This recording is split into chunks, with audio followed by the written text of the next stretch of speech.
Delhi crime national news, नजर सब पर। दिल्ली क्राइम नेशनल न्यूज में मैं रिपोर्टर अवधेश भारद्वाज आपका स्वागत करता हूं।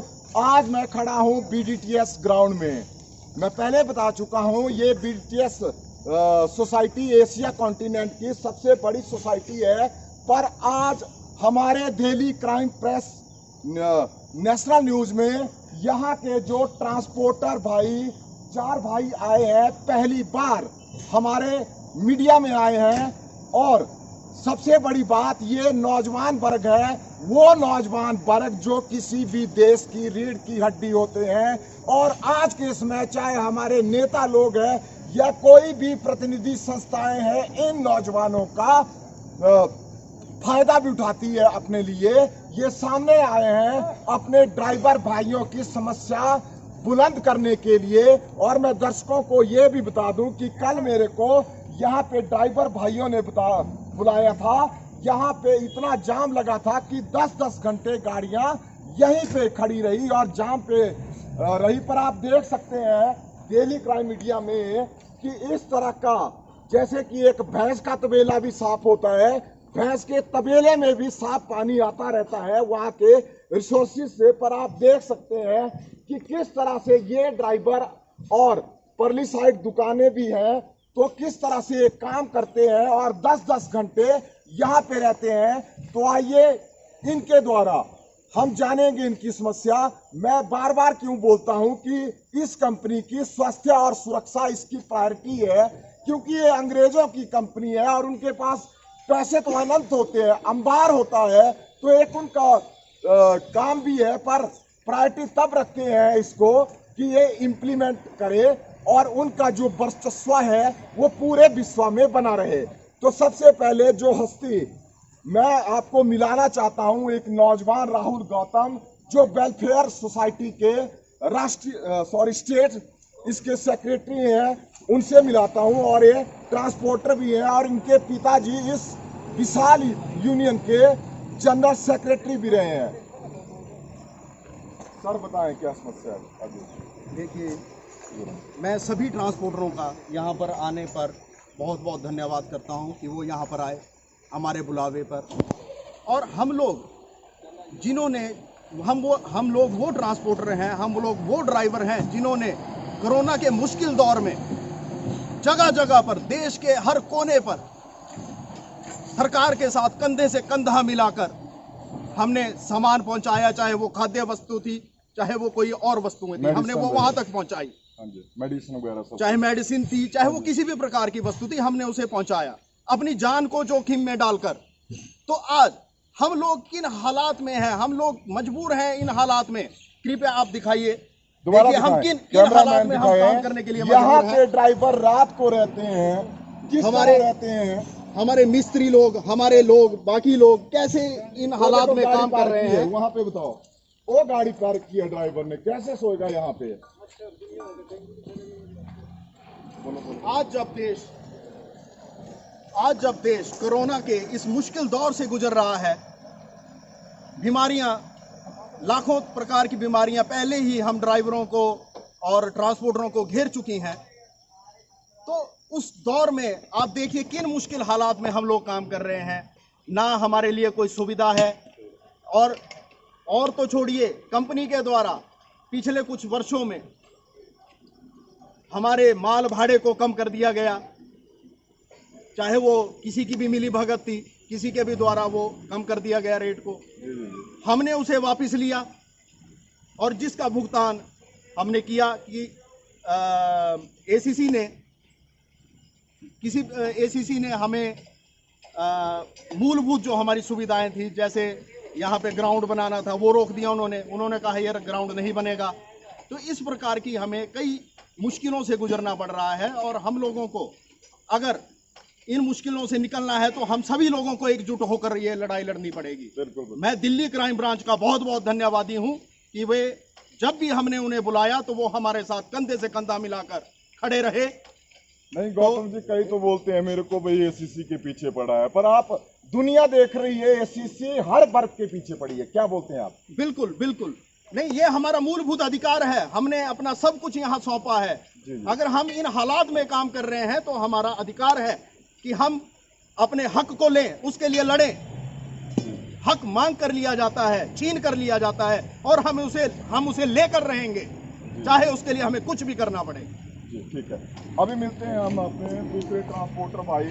और देखिए ये खुद अपने आप ड्राइविंग भी करते हैं, चाहे इनके पास 4-4 गाड़ियां हैं, पर ये चाहे ड्राइवर जैसे छुट्टी चले गए, कोई बीमार हो गए तो उनको पूरा कॉपरेट करते हैं। अच्छा इलू जी बताएं आप क्या दिक्कत है? हाँ सर, मैं तो पहले यहाँ भी जितने भी हमारे ड्राइवर भाई हैं, मिस्त्री हैं, या हमारे ट्रांसपोर्टर हैं, मैं उनका तहे दिल से धन्यवाद करता हूँ कि वो हमारे बुलावे पे है। और दिल्ली क्राइम ब्रांच का स्पेशली धन्यवाद करता हूँ कि वो हमारे एक बोलने पर हमारी समस्याओं को समाधान करने के लिए पहुँचे। मैं सर इसी से ये बात करना चाह रहा हूँ कि मैंने पहले भी ये बात बोली थी, हमने सबने बोली थी इकट्ठे होकर कि जो रेट की हाइक हमारी मैनुअली बढ़ती है, वो रेट की हाइक नहीं बढ़ी। किराया भी पहले किराया जो पहले था वो किराया भी कम हो चुका है। अच्छा 6 साल पहले टायर का जो एक पेयर था वो कितने का था? 6 साल पहले के टायर का लगा लो आप हिसाब 35,000 32,000 के बीच। और आज वही पेयर 40 से 45 से 50 के बीच, 50 के बीच अराउंड अबाउट जो आपकी इच्छा है। मतलब जैसे और तेल भी बढ़ा। तेल जिस टाइम किराया हमने पहले लिया था उस टाइम तेल का जो भाव था 50-55 के बीच में, 50 से 55 के बीच में। आज वही 72 से 73 का। तो फिर भी और जो अब यहाँ पे जाम की स्थिति आप देखिए, कल परसों जितने भी ड्राइवर सब हराश किए जा रहे हैं, मालिकों का अच्छा आपकी मांगे अभी एक कोई तो सुनने वाला नहीं है। जी सर, जी सर। हम BDTS मैनेजमेंट के जो पदाधिकारी हैं उनसे बात करने की कोशिश करते हैं तो वो बोलते हैं जी हमारे बाबुओं को फ़ोन नहीं कीजिए, वो परेशान होते हैं। तो हमें अगर हम किसके पास अपनी बात रखें, कौन हमें सुनने वाला है? यहाँ पे जो ये यूनियन बनाई है, सोसाइटी बनी है, इससे भी सबसे बड़ी सोसाइटी है, तो इसके लिए क्या महत्व है इसका? अगर किसी की बात रखने का है ही नहीं इस पे हक, तो इसका मतलब क्या है? तो आपका मतलब ये है अभी आपने एक तो अपनी हाइक बढ़ाने की बात कही और इस ग्राउंड को पक्का जो भी हालत है, बीमारी का खतरा है नहीं, अभी तो कुछ नहीं, अभी तो बरसात पड़नी है, अभी बरसात पड़ी नहीं। बिल्कुल बिल्कुल अभी नहीं पड़ी। अभी बरसात पड़ेगी जब, तो इस हालत बहुत खराब होगी ना। मिस्त्री है बेचारे, ड्राइवर है, कैसे स्ट्रगल करें। ठीक है, आपकी 2 बातें हो गई। चलिए नहीं है जी, आइए।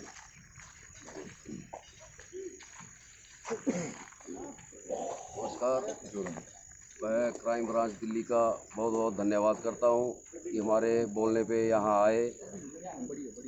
मैं BDTS को भी यही बोलना चाहता हूं कि हमारे ड्राइवरों के बारे में भी सोचें कि किन किन दिक्कतों से निकलते हैं।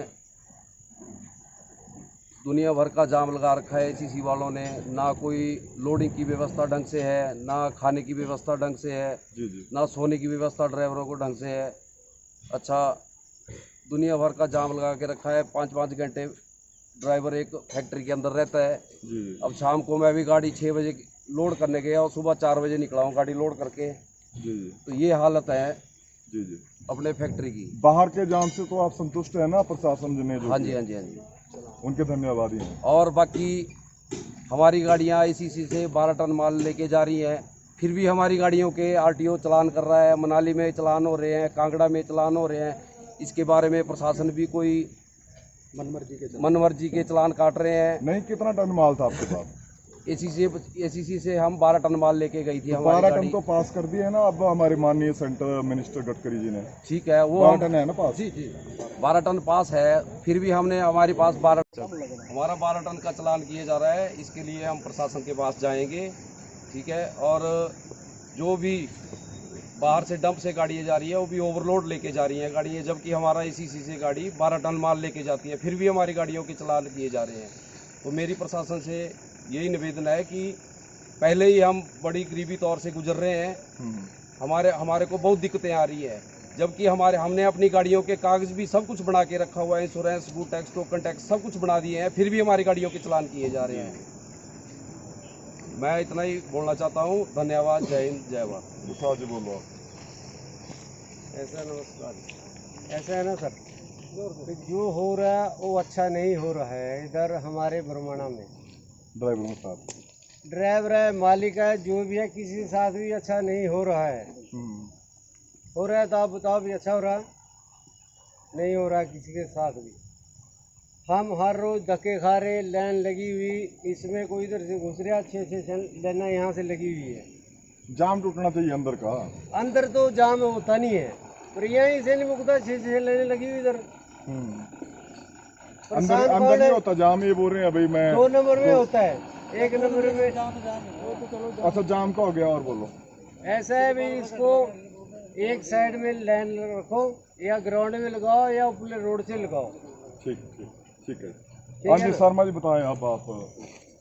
मैं प्रशासन से ही रिक्वेस्ट करता हूँ कि जो हमारी मांगे हमने रखी को हमने नाजायज मांग नहीं रखी है, या मांगने को हम या किसी से कोई भीख ले रहे हैं, हमें हमारा जो हक है हम वही ले रहे हैं। और जो एक चीज़ से मैं बात बता देना चाहता हूँ कि जो हमने बातें रखी 5-6 दिन में, वो बातें आप इनको उन पे सोच विचार करो, नहीं तो हम अपना जो हमारा अपना रुख है वो हम अपनाएंगे। फिर ये चक्का जाम चाहे कुछ भी हो अपने हिसाब से चलेगा, फिर जो भी राउंड अबाउट है।